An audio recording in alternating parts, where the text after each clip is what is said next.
Class 11 के लिए हम सभी छात्रों के लिए हम ला रहे हैं स्वरनाम। अति महत्वपूर्ण टॉपिक है। चलिए, हम स्वरनाम को परिभाषित कर चुके थे, उसमें मुख्य बात को भी परिभाषित कर चुके थे। अगला टॉपिक है स्वरनाम का भेद, टाइप ऑफ प्रोनाउन। प्रोनाउन को भी हम परिभाषित, पुरुषवाचक स्वरनाम, और उसके बाद हम निश्चयवाचक स्वरनाम को परिभाषित कर दिए थे, अनिश्चयवाचक को भी। चलिए, हम निजीवाचक स्वरनाम से आपको हम पढ़ाते हैं। चलिए, अच्छा लगेगा, टॉपिक को जरूर देखिए। हम नए अंदाज में चलते हैं, वीडियो की ओर देखिएगा। चलिए, निजीवाचक सर्वनाम के बारे में हम पढ़ाते हैं। निजीवाचक क्या है, उसको इंग्लिश में बोलते हैं रिफ्लेक्सिव प्रोनाउन। निजीवाचक के बारे में लिखते हैं।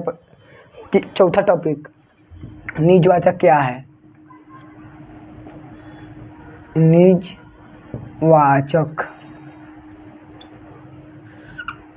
सर्वनाम reflexive pronoun,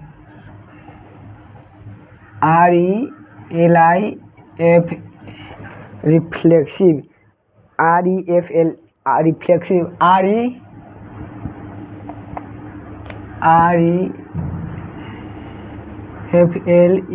REFLEXIV reflexive pronoun, reflexive pronoun. चलिए, जिस सर्वनाम से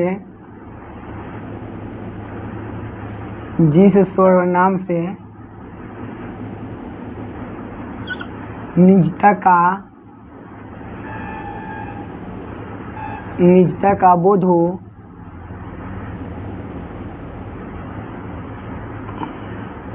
उसे हम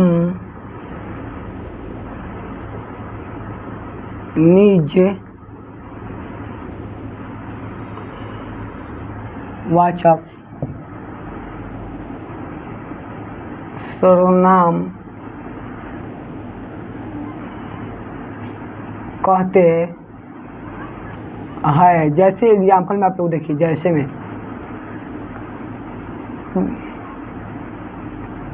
चलिए, निजवाचक के बारे में, रिफ्लेक्सिव प्रोनाउन के बारे में पढ़ाते हैं आप।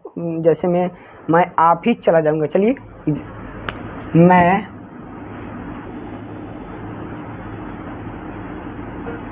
आप ही चला जाऊंगा। दूसरा उदाहरण है, वह स्वयं पढ़ लेगा। वह स्वयं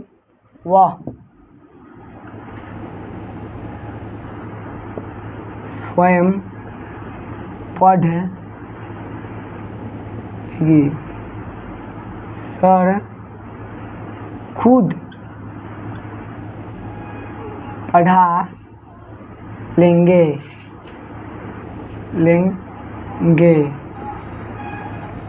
क्या है, सर खुद पढ़ा लेंगे, लेंगे नहीं हुआ, देंगे होंगे। सर खुद पढ़ा देंगे। चलिए, इसको हम अच्छे समझाते हैं। निजवाचक सर्वनाम क्या है। तो निजवाचक सर्वनाम इंग्लिश में होता है रिफ्लेक्सिव प्रोनाउन। तो जिस सर्वनाम से निजता का बोध हो, उसे हम निजवाचक सर्वनाम कहते हैं। जैसे में मैं आप ही चला जाऊंगा। मैं स्वयं आप, मतलब आपका बोध रहा है। मैं आप ही चला जाऊंगा। मैं आप ही चला जाऊंगा। वह स्वयं पढ़ लेगी, मतलब किसी भी लड़की का बात हो रहा है, वह स्वयं ही पढ़ लेगी। सर खुद पढ़ा देंगे, मतलब सर जो होते हैं शिक्षक, वह खुद पढ़ा देंगे। चलिए, आगे हम आपके नेक्स्ट टॉपिक 5वां, जिसका नाम है प्रश्नवाचक सर्वनाम। 5वां टॉपिक का नाम है प्रश्नवाचक। चलिए, प्रश्नवाचक, जिसे इंग्लिश में बोलते हैं इंटरोगेटिव प्रोनाउन। प्रश्नवाचक सर्वनाम फिर इंग्लिश में बोलते हैं INTERROGATIV इंटरोगेटिव प्रोनाउन। इंग्लिश में हो गया इसका जिस सर्वनाम से। चलिए, इसको हम लिखते हैं बोर्ड पर कि जिस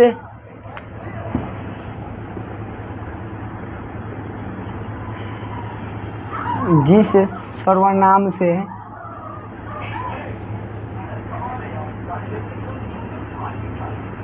प्रश्न का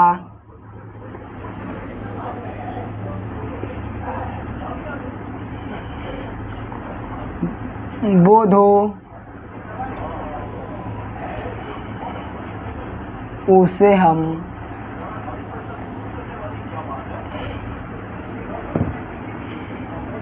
प्रश्न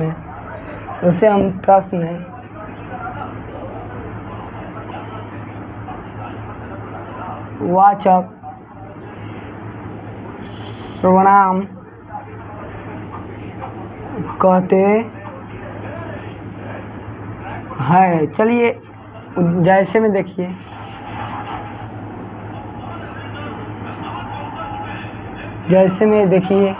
चलिए आपको बताते हैं जैसे में कौन आया, मतलब कौन आया। चलिए जैसे में कौन आया, जैसे में कौन आया था, जैसे में कौन आया था, मानिए जैसे में कौन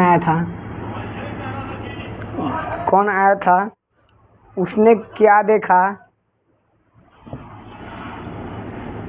उसने क्या देखा, तुम किसके भाई हो, तुम किसके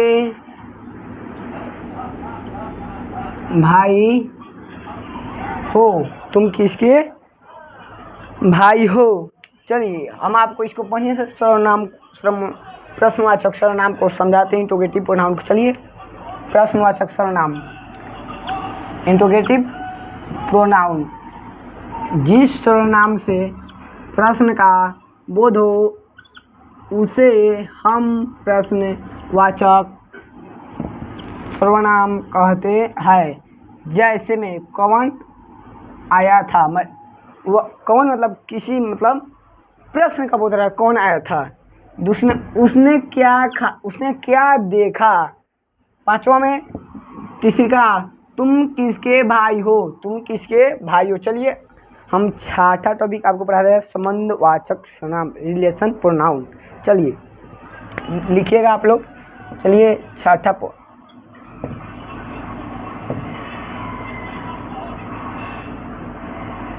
संबंधवाचक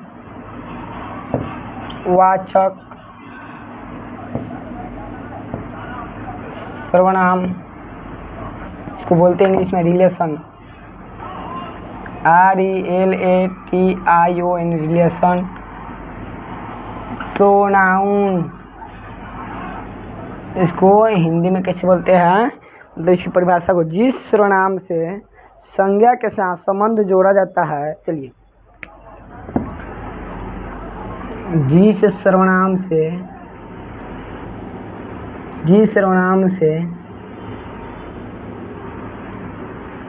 संज्ञा के साथ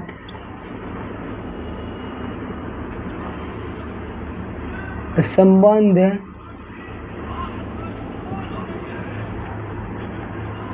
जोड़ा जाता है, जिस सर्वनाम से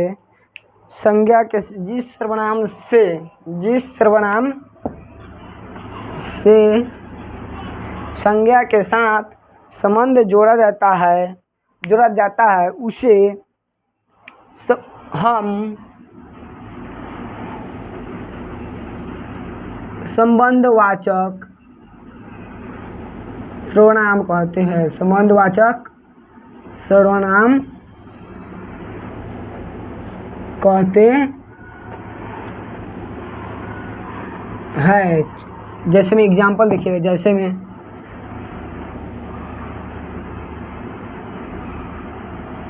में जो जगेगा वह पाएगा, जो कहा है सो होए, जो कहा है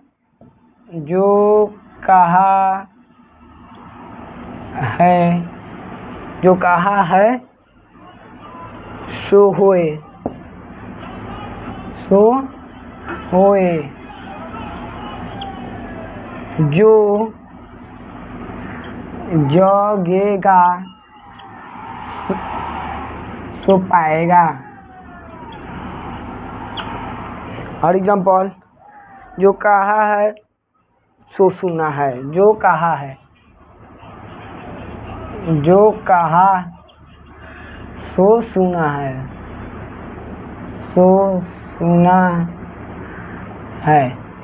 चलिए इसको हम समझाते हैं। संबंधवाचक सर्वनाम, रिलेशन प्रोनाउन, इसको हिंदी में परिभाषित अच्छे तरीके से करते चलिए।